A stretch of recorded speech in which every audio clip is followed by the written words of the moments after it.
Hello and welcome to Warhammer Wednesday. Here is my promised Warhammer Wednesday video of the crates. This is my crate review, or is it? There's going to be a lot of crate puns in this video. I mean, it's safe to say that I had crate expectations for this box set, but it sort of collapsed like a IKEA storage unit. But anyway, let's go into the review. I've made 3. It comes with 3, straight off tennis racket. I'll say that this box set, the Games Workshop are asking you for £30. In my opinion, I do feel that that is overpriced. One thing I would say is you get quite a lot of barrels and you get quite a lot of crates. Sorry, not crates. Ammo boxes. They're asking for £30. I think if they had 4 crates in the box for £30, I think that would have been a better option. Even if you reduce the barrels and the ammo boxes by a half, just to get that extra crate in there, I think that would have been better value. 3, in my opinion, it's just a little bit too small. You can get them from various places for £22.50 if you get your discounts and things. On Games Workshop website right now, the crate box set is out of stock. Email me when notified. It essentially says that must mean that they're popular. People wanted them. People have wanted crates, boards and things since they've seen them on the Forge World displays and all the rest of it. Forge World didn't really do them because they'd be charging people 30 quid per crate.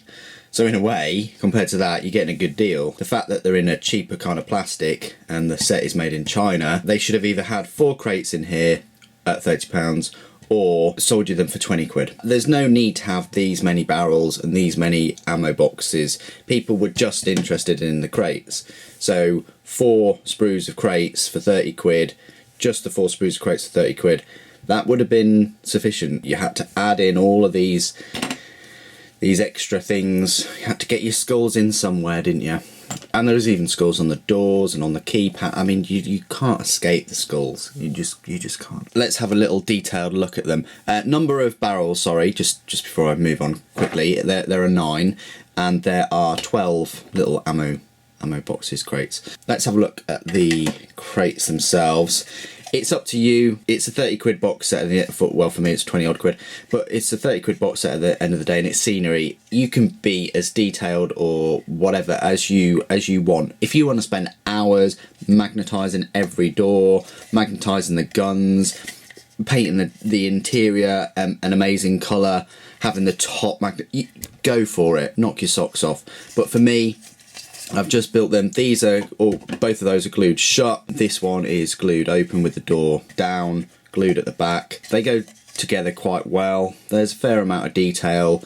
With the right paint and shading and highlighting, I think they'll just blend into your scenery board, especially your cityscape board. If it was me, I'd love to buy another set of these, but I just feel that they're a little bit pricey. So I'm going to just stick with the one and see how that goes when I make my big diorama, which is due in a year or 2 for my chapter. I think I'll probably get a few more boxes of these, but we'll see what happens. So yeah, the detail, it's all right. There's not much bleeding, as you would expect on their models made in China, or their miniatures made in China. The bolts, you can just about make them out. They'll be fine for when you dry brush your lighter colour over it. They'll still stand out. It is annoying that there are these holes on here. They're for the storm bolters, the optional storm bolters. So that's one of them. These bits are optional. You don't have to put them on, but they definitely do make it easier when you stack them. And yes, these metal Bawkses can stack, look, and they're quite sturdy, to be honest. I mean, I wouldn't really like stack them.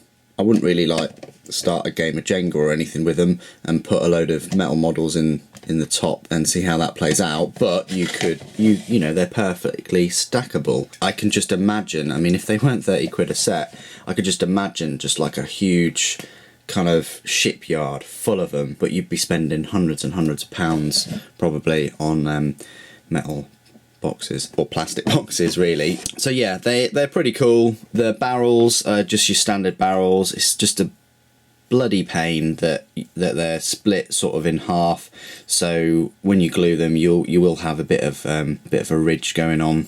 so you just need to file that down a bit. But when it's sprayed, you won't really see it. And these crates, I've actually glued them, I've stacked them high, too high. That will provide ample cover for, where's my little dude? Here he is. Ample cover, as you can see, for like a Space Marine. Not that a Space Marine needs cover. Okay, yeah, probably. Yeah, that's probably a better sort of interpretation.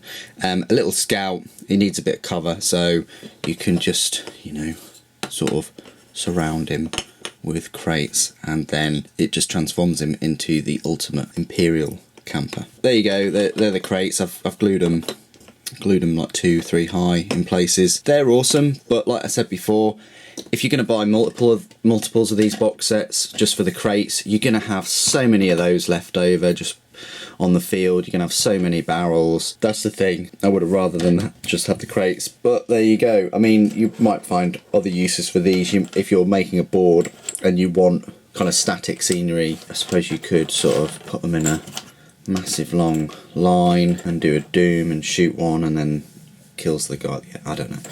But yeah, so that's that. The spare parts, or the extra bits, are just the parts that I didn't use, which are all the storm bolters. They go together quite easily. Yeah, they're just coming to like 3 parts, so you just put the storm bolters side by side together like so. You could drill the holes in. It is annoying that there's no holes in the sides like normal storm bolters, or even detents, so that will make drilling those holes in the sides that much harder, and then drilling the holes on the barrel ends. But there's an alright amount of detail. For me, it just didn't work having them on. I mean, that you could glue it and then leave it on like that, and then use their special rules about their storm bolter or whatnot, but it's up to you. You could magnetize it, but to be honest, it does stay in there quite firmly. So you could change it up in different games and battles and just pop them on to a different crate. Maybe make one crate an objective mark or something like that. That would be cool. But if you're going to do that, just bear in mind, if you're going to pop that in there and you're going to be moving that around in the battle, or even just popping it in and out, it's going to put a bit of wear and tear on the rim, and obviously your paint might just mark off. So that's just one little thing to be mindful of. But I just left them off, and these are going to go in a little bag, and then whenever I think I might need to spruce them up a bit or have them as my diorama, then I might just spend the time and put them on. That's the end of my review. I think they are great. I think it's a shame. I see the point in them getting China to kind of make them. There's no need for Nottingham to be making these. They've got enough detail on them as they are. They've come out well. It's what people wanted. People wanted plastic metal boxes, I suppose, for such a long time.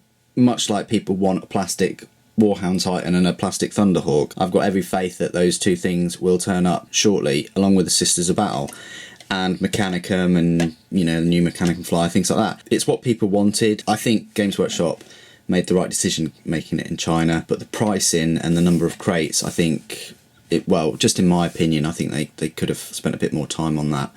4 crates for 30 quid would have been a really great idea, even if they had to sacrifice all those extra bits. Likewise, this set for £20, considering it's made in China and all the rest of it, would also have a good decision. But 30 quid for 3 and all of those, I think it's borderline on what people are prepared to pay, because these people might not even use. They might have made their own scenery and have lots of extras from, you know, years back, and this is new, whereas obviously all these they've sort of been around in some form or another. What do you guys think? Interested to hear your views and opinions. Put them in the comments below as always. If you haven't already, why not just subscribe to the channel? You get a Warhammer Wednesday video every week on a Thursday and sometimes you may even get one on a Saturday or a Sunday, which is always a nice bonus. So thanks ever so much for joining me today. Thank you for watching. As always, the Emperor protects.